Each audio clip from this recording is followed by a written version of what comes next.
ഭിന്നിപ്പിക്കാനായിട്ടുള്ളൊരു ബില്ലായി നമ്മൾ അതിനെ കണക്കാക്കേണ്ട സമയമായിട്ടില്ല. കാരണം സംയുക്ത പാർലമെന്ററി സമിതിക്ക് വിടണം എന്ന് പ്രതിപക്ഷം പറഞ്ഞപ്പോൾ തന്നെ അതേ ദിവസം തന്നെ അക്കാര്യത്തിൽ പിന്നെ കൂടുതൽ ബഹളങ്ങളിലേക്ക് പ്രതിപക്ഷം ഒരു വലിയ പ്രക്ഷോഭത്തിലേക്ക് പോകാൻ തയ്യാറെടുത്ത് തന്നെയാണ് വന്നത്. കാരണം നേരത്തെ തന്നെ യോഗങ്ങൾ ചേരുകയും ഇതിനെ എതിർക്കണം എന്ന് രാഹുൽ ഗാന്ധി പ്രതിപക്ഷ നേതാവ് തന്നെ നിർദ്ദേശം കൊടുക്കുകയും ചെയ്തതാണ്.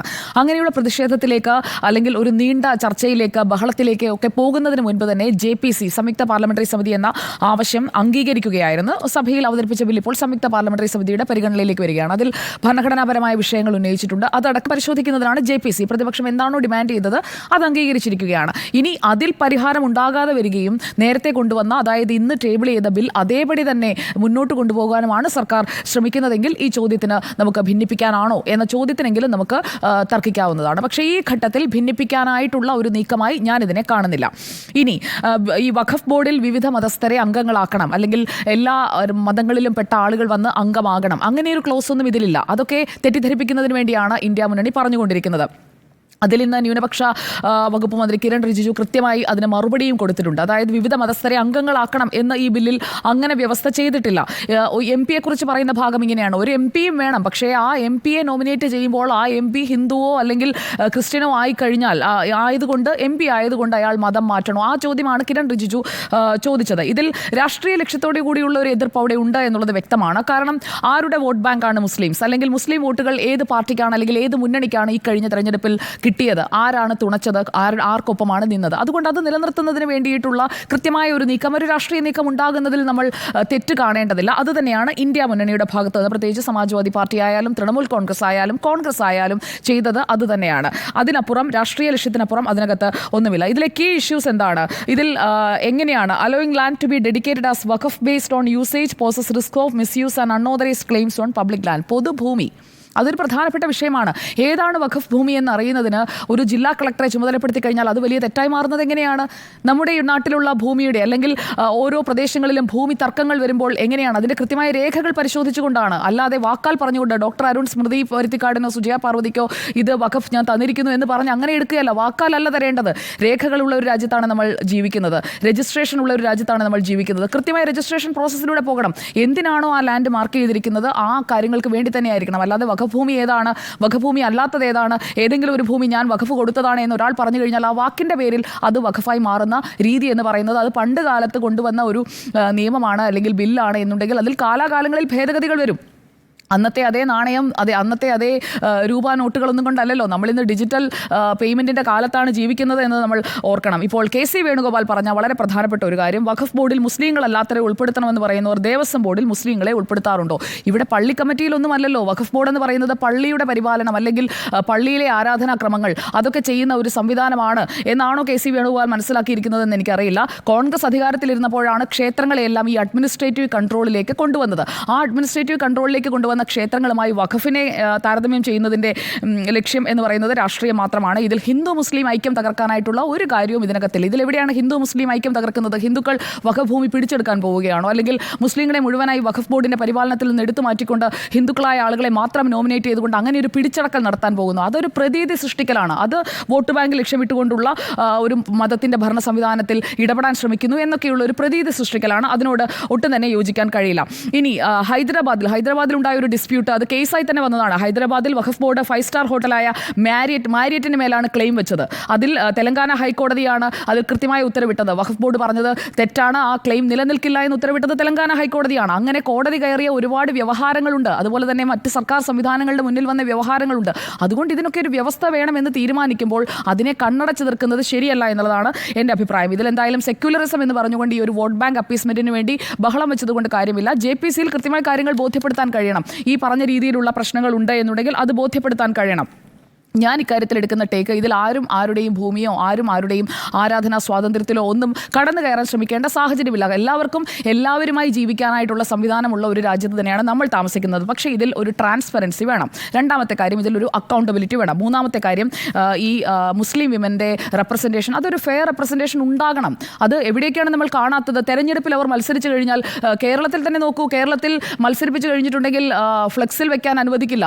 വേദിയിൽ കയറാൻ സമ്മാനം വാങ്ങാൻ വന്ന പെൺകുട്ടി വരെ വരെ വാങ്ങാതെ പോയിട്ടുള്ള സാഹചര്യം നമ്മൾ മുന്നിൽ കണ്ടിട്ടുള്ളതാണ്. അപ്പോൾ ഫെയർ റെപ്രസെൻറ്റേഷൻ ഓഫ് വിമൻ എന്ന് പറയുന്നത് അത് മുസ്ലിം വിമൻ ഉണ്ടാകണം. എനിക്കും സ്മൃതി പരുത്തിക്കാടിനും ഒരു വേദിയിൽ കയറാനും ഒരു ഫ്ലെക്സിൽ പടം വരാനും ഒരു തെരഞ്ഞെടുപ്പിൽ മത്സരിക്കാനും ഉള്ളതുപോലെ തന്നെ എല്ലാ വേദികളിലും എല്ലാ ഇടങ്ങളിലും ഫെയർ റെപ്രസെൻറ്റേഷൻ ഉണ്ടാകണം. അതിനെ നമ്മൾ പ്രോത്സാഹിപ്പിക്കണം എന്ന് തന്നെയാണ് ആ കാര്യത്തിൽ എനിക്ക് പറയാനുള്ള അഭിപ്രായം.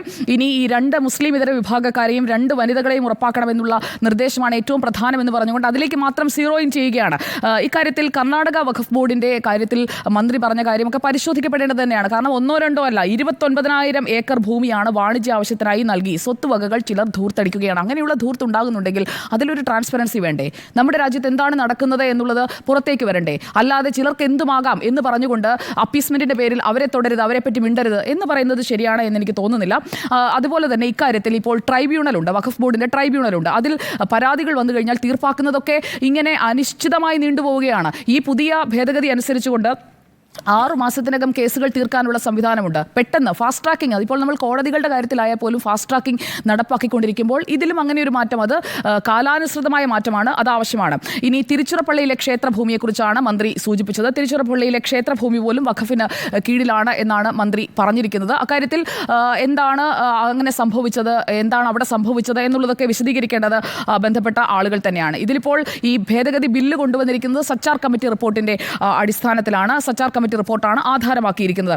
ഇനി ഭരണഘടനയുടെ ഏതൊക്കെ അനുച്ഛേദങ്ങളെ ഈ ബില്ല് അല്ലെങ്കിൽ ഈ ബില്ലിന്റെ ഭേദഗതി ബാധിക്കും എന്നുള്ളത് നോക്കിക്കഴിഞ്ഞാൽ 25-30 അതിൽ ഈ ഭേദഗതി ബാധകമല്ല അല്ലെങ്കിൽ ബാധിക്കില്ല, മതസ്വാതന്ത്ര്യത്തിൽ കൈകടത്തില്ല, ആരുടെയും ഒരവകാശങ്ങളും കവർന്നെടുക്കില്ല എന്ന് പറയുന്നത് പാർലമെന്റിനുള്ളിലാണ്. ഒരു വകുപ്പ് കൈകാര്യം ചെയ്യുന്ന മന്ത്രി തന്നെ ഈ ബില്ല് ടേബിൾ ചെയ്തുകൊണ്ട് പറയുന്ന കാര്യങ്ങളാണ്. അത് നമ്മൾ കുറച്ചൊക്കെ വിശ്വാസത്തിലെടുക്കണം. എല്ലാം നമ്മൾ സംശയത്തോടെ കാണേണ്ടതുണ്ടോ, ദോഷൈക ദൃക്കുകളായി മാറേണ്ടതുണ്ടോ എന്നതൊക്കെ നമ്മൾ ചിന്തിക്കേണ്ടതാണ്. കാരണം സെലക്റ്റീവായി ചില കാര്യങ്ങളിലേക്ക് മാത്രം ചർച്ചകളെ കൊണ്ടുപോകുന്ന ഒരു രീതിയിലേക്ക് രാഷ്ട്രീയത്തിന്റെ അടിസ്ഥാനത്തിലാണെങ്കിൽ പോലും ഇന്ത്യ മുന്നണിയുടെ നേതാക്കൾ പോകുന്നത് ശരിയല്ല. സാധാരണക്കാരായ മുസ്ലിം സഹോദരങ്ങൾക്ക് വേണ്ടിയാണ് ഭേദഗതി എന്നാണ് പറയുന്നത്. അതിൽ വസ്തുതയില്ലേ എന്നതുകൂടി പരിശോധിക്കപ്പെടേണ്ടതുണ്ട്. ഇനി ഈ നിയമത്തിന്റെ വിശദാംശങ്ങളിലേക്ക് നമ്മൾ വന്നു കഴിഞ്ഞാൽ വകുപ്പ് 3C2 1-ാം ഉപവകുപ്പ് അതിൽ പറയുന്നത് ഈ വഖഫ് ഭൂമിയായി മാറ്റിയ സ്ഥലങ്ങൾ ഈ നിയമത്തോടുകൂടി വഖഫ് ഭൂമിയായി തുടരണമെന്നുണ്ടെങ്കിൽ ചില ക്ലോസുകൾ ബാധകമാണ് എന്നുള്ളതാണ്. കളക്ടർമാർക്ക് പുതുതായി ലഭിക്കുന്ന അധികാരമാണ് അതിൽ ഏറ്റവും പ്രധാനപ്പെട്ടത്. ഏതെങ്കിലും സ്ഥലം വഖഫ് ഭൂമിയാണ് എന്ന് വാക്കാൽ പറഞ്ഞു കഴിഞ്ഞാൽ അത് വഖഫ് ഭൂമിയായി മാറുന്നത് എങ്ങനെയാണ്? അതിന് കൃത്യമായ രേഖകൾ വേണം. അല്ലെങ്കിൽ എങ്ങനെയാണ്, എന്ന് മുതലാണ് ഇത് കൈവശത്തിൽ വെച്ചത്, അത് കൈമാറ്റം ചെയ്യപ്പെട്ടോ? വളരെ പ്രധാനപ്പെട്ട ഒരു കാര്യം ഈ കൈമാറ്റം ചെയ്യലാണ്. ഈ കൈമാറ്റം ചെയ്യൽ അതിൽ കേരള സർക്കാർ തന്നെ ഇങ്ങനെയുള്ള വിഷയങ്ങൾ ഫേസ് ചെയ്തിട്ടുണ്ട്. 2023 മെയ് 10-നാണ് ഈ വഖഫ് ഭൂമി സംബന്ധിച്ചുള്ള ഇങ്ങനെയുള്ള വിഷയങ്ങളിൽ ഒരു തീർപ്പ് കൽപ്പിക്കുന്നതിന് വേണ്ടി സംസ്ഥാന സർക്കാർ തന്നെ ഇക്കാര്യത്തിൽ വിജ്ഞാപനം ചെയ്ത ഒരു കാര്യമുണ്ട്. അതിൽ പറയുന്നത് തണ്ടപ്പേര്, BTR രജിസ്റ്റർ, അതിലെ റിമാർക്സ് കോളത്തിൽ കൃത്യമായി വഖഫ് ഭൂമിയാണ് എന്ന് രേഖപ്പെടുത്തണം. അതായത് രേഖകളുടെ അടിസ്ഥാനത്തിൽ വേണം വഖഫ് ഭൂമിയുടെ ക്രയവിക്രയങ്ങൾ എന്നുള്ളത് നമ്മുടെ സർക്കാർ, കേരള സർക്കാർ തന്നെ വിജ്ഞാപനം ചെയ്തതാണ് കഴിഞ്ഞ വർഷം മെയ് 10-ന്. അതുവരെ ഒരുപാട് പ്രശ്നങ്ങൾ അല്ലെങ്കിൽ ഒരുപാട് കേസുകൾ മുന്നിൽ വന്നതിന്റെ പശ്ചാത്തലത്തിലായിരിക്കുമല്ലോ അങ്ങനെ കൃത്യമായിട്ടുള്ള നിർദ്ദേശങ്ങൾ കൊടുക്കുന്നത്. ഒരിക്കൽ വഖഫ് ചെയ്ത ഭൂമി വിൽക്കാനോ കൈമാറ്റം ചെയ്യാനോ ശ്രമിക്കുമ്പോൾ വഖഫ് ഭൂമിയാണെന്ന് ഉദ്യോഗസ്ഥർ തിരിച്ചറിയാൻ കഴിയുന്നില്ല എന്ന ഒരു സാഹചര്യം വന്നപ്പോഴാണ് ഈ ഒരു വിജ്ഞാപനം സംസ്ഥാന സർക്കാർ തന്നെ ഇറക്കുന്നത്. അപ്പോൾ ഈ അനധികൃത കൈമാറ്റം തടയാൻ കഴിയാത്ത സാഹചര്യം നമ്മുടെ സംസ്ഥാനത്ത് തന്നെ ഉണ്ടായിട്ടുണ്ട്. അപ്പോഴാണ് കർണാടകയിലെ 29,000 ഏക്കറിനെ കുറിച്ച് പറയുന്നത്. അവിടെ അങ്ങനെ ഒരു സാഹചര്യം നിലനിൽക്കുന്നു എന്ന കണ്ടെത്തലിന്റെ കൂടി അടിസ്ഥാനത്തിലായിരിക്കുമല്ലോ.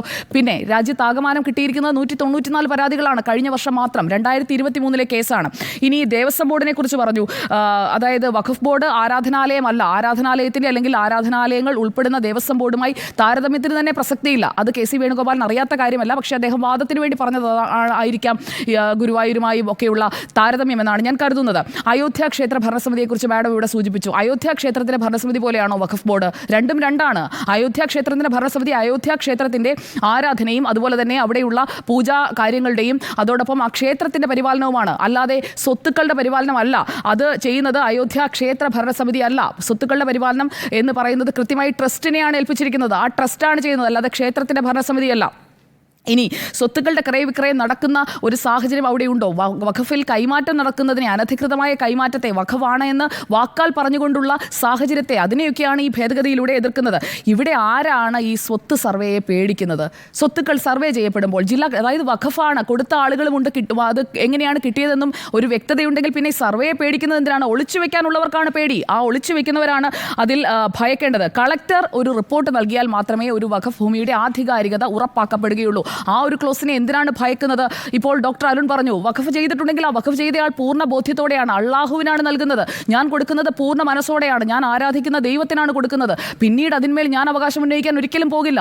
അതുപോലെ തന്നെയാണ് നമ്മുടെ മുസ്ലിം സഹോദരന്മാരും. അപ്പോൾ അങ്ങനെ വഖഫായി കിട്ടിയ ഭൂമിയിലല്ല ഈ പേടി, അല്ലാതെ പിടിച്ചു വെച്ചിരിക്കുന്ന ഭൂമിയിലാണ് ഈ പേടി. അവിടെയാണ് ഈ ക്രയവിക്രയങ്ങൾ നടന്നിട്ടുള്ളത്. അങ്ങനെയുള്ള ഭൂമി ക്രയവിക്രയം നടന്നു എന്നുള്ളത് പുറത്തു വരും. ജില്ലാ കളക്ടർമാർ റിപ്പോർട്ട് നൽകുമ്പോൾ അതിനെയാണ് ഭയക്കുന്നത്. അത് നമ്മൾ ഒരിക്കലും അതിനെ ന്യായീകരിക്കാൻ കഴിയുന്ന ഒരു സാഹചര്യമല്ല. സ്വത്തുക്കൾ കൈകാര്യം ചെയ്യുന്നത് സുതാര്യമാകണം. അത് വഖഫിന്റെ ആയാലും നമ്മുടെ സംസ്ഥാനത്ത് അല്ലെങ്കിൽ നമ്മുടെ രാജ്യത്ത് എവിടെയുള്ള സ്വത്തുക്കളുടെ കാര്യത്തിലായാലും. ഇതിൽ നേരത്തെ ഡോക്ടർ അരുൺ പറഞ്ഞതിന്റെ കണക്ക് കൂടി ഞാൻ പറയാം. ഇന്ത്യയിൽ സൈന്യത്തിനും റെയിൽവേക്ക് ശേഷം ഏറ്റവും സ്വത്തുള്ളത് വഖഫ് ബോർഡിനാണ്. അതിൽ 9.4 ലക്ഷം ഏക്കർ ഭൂമിയാണ് വഖഫിന്റെ കയ്യിൽ ഉള്ളത്. അതെന്ന് പറയുന്നത് അതിന്റെ മൂല്യം നേരത്തെ ഡോക്ടർ പറഞ്ഞല്ലോ, 1.2 ലക്ഷം കോടി മൂല്യമുള്ള സ്വത്തുക്കൾ വഖഫായി കിട്ടിയിട്ടുണ്ട്. പക്ഷേ രേഖയുള്ളത് എത്ര എണ്ണമുണ്ട്? അല്ലെങ്കിൽ കൃത്യമായി കൈമാറ്റം, ഈ വാക്കാലുള്ള കൈമാറ്റമല്ല, വഖഫായി രജിസ്റ്റർ ചെയ്തിട്ടുള്ള വഖഫ് ഭൂമി എന്ന് രജിസ്റ്റർ ചെയ്യണമെന്ന് നമ്മുടെ സംസ്ഥാന സർക്കാർ പറഞ്ഞിട്ടുണ്ട്. പക്ഷേ രാജ്യത്ത് മറ്റ് സംസ്ഥാനങ്ങളിൽ അങ്ങനെയല്ല. അത് വരണം. എല്ലായിടത്തും ഒരേ രീതിയിലുള്ള ക്രയവിക്രയങ്ങൾ നടക്കണം. ഈ അഖിലേന്ത്യാ മുസ്ലിം വ്യക്തി നിയമ ബോർഡ് ഈ ഭേദഗതിയിൽ ആശങ്ക പ്രകടിപ്പിച്ചുകൊണ്ട് വരുമ്പോൾ അവർ പറയുന്ന കാര്യം എന്ന് പറഞ്ഞു കഴിഞ്ഞാൽ, നിലവിലെ വഖഫ് സ്വത്തിന്റെ വഖഫ് ബോർഡിന്റെ നിയമസാധുതയോ അധികാരങ്ങളോ ചോദ്യം ചെയ്യപ്പെടരുത്. ഇതിലെ അധികാരങ്ങൾ എന്ന് പറയുന്നത് എന്താണ്? വാക്കാലുള്ള ഞങ്ങൾ നടത്തിയിട്ടുള്ള ക്രയവിക്രയങ്ങൾ അതും നിയമവിധേയമാക്കിക്കൊണ്ട് അംഗീകരിക്കണം. അവിടെ ഒരു സർവേ നടത്താതെ എങ്ങനെയാണ് അപ്പുറത്തെ പറമ്പ് ആരുടേതാണ്, ഇപ്പുറത്തെ പറമ്പ് ആരുടേതാണ്, അത് അളക്കാതെയും മുറിക്കാതെയും എങ്ങനെയാണ് അത് പരിപാലിച്ച് മുന്നോട്ട് കൊണ്ടുപോവുക? തർക്കങ്ങൾ വരുമ്പോൾ എങ്ങനെയാണ് തീരുമാനമെടുക്കുക? കോടതി കയറുമ്പോൾ എങ്ങനെയാണ് തീരുമാനമെടുക്കുക? അപ്പോൾ അഖിലേന്ത്യാ സൂഫി സജ്ജാ നഷീൻ കൗൺസിൽ റിജിജുവിനെ കണ്ട ആരാണ് എന്നുള്ളത് വ്യക്തമല്ല എന്ന് പറഞ്ഞതുകൊണ്ട് മാത്രമാണ് ഞാൻ ആ പേര് പറയുന്നത്. സയ്യദ് നസറുദ്ദീൻ ചിഷ്തിയാണ് പോയി കേന്ദ്രമന്ത്രി കിരൺ റിജിജുവിനെ കണ്ടത്. അഖിലേന്ത്യാ സൂഫി സജ്ജാ നഷീൻ കൗൺസിലിന്റെ അധ്യക്ഷനാണ്. ഈ വഖഫ് ഭൂമി എന്ന പേരുള്ള ഭൂമി കൃത്യമായി ഉപയോഗപ്പെടുത്താൻ സാധിക്കുകയും അതിൽ നിന്നുള്ള തുക ഇതേ സമുദായത്തിൻ്റെ, മുസ്ലിം സമുദായത്തിന് തന്നെ ഉന്നമനത്തിന് വേണ്ടി അല്ലെങ്കിൽ ആരാധനാലയങ്ങളുടെ പരിപാലനത്തിന് വേണ്ടി എന്തിനാണോ അത് സമർപ്പിക്കപ്പെട്ടത് ആ ഉദ്ദേശത്തിന് വേണ്ടി തന്നെ വേണം അത് ഉപയോഗിക്കാൻ. അല്ലാതെ മാരിയറ്റിൻ്റെ ഉടമസ്ഥാവകാശം ഞങ്ങൾക്കാണ് എന്ന് പറഞ്ഞുകൊണ്ട് പോകാനുള്ളതല്ല വഖഫ് ഭൂമി എന്ന് പറയുന്നത്. എന്താണോ കൊടുത്ത ലക്ഷ്യം അത് അള്ളാഹുവിന് സമർപ്പിച്ചതാണെങ്കിൽ ആ ഉദ്ദേശശുദ്ധിയോടുകൂടി തന്നെ വേണം അത് പരിപാലിക്കപ്പെടാൻ.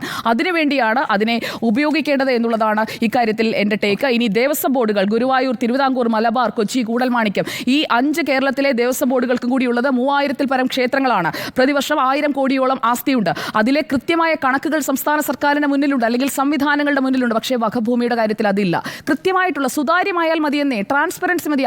ആരുടേതും കയ്യേറണ്ട. കൃത്യമായിട്ടുള്ള ട്രാൻസ്പെറൻസി വരട്ടെ. ജില്ലാ കളക്ടർമാർക്ക് അധികാരം കൊടുക്കുന്നതിന് എന്തിനാണ് നമ്മൾ ഭയക്കുന്നത്? ഇവിടെ ഏത് കാര്യത്തിലായാലും, ഇപ്പോൾ ദുരന്ത നിവാരണത്തിനായാൽ പോലും ജില്ലാ കളക്ടറുടെ വാക്കാണ് അന്തിമം.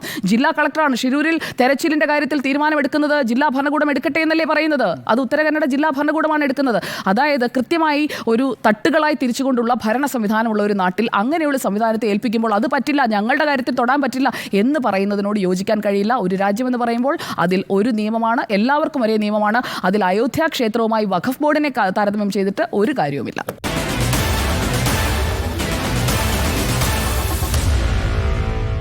Meet the editors.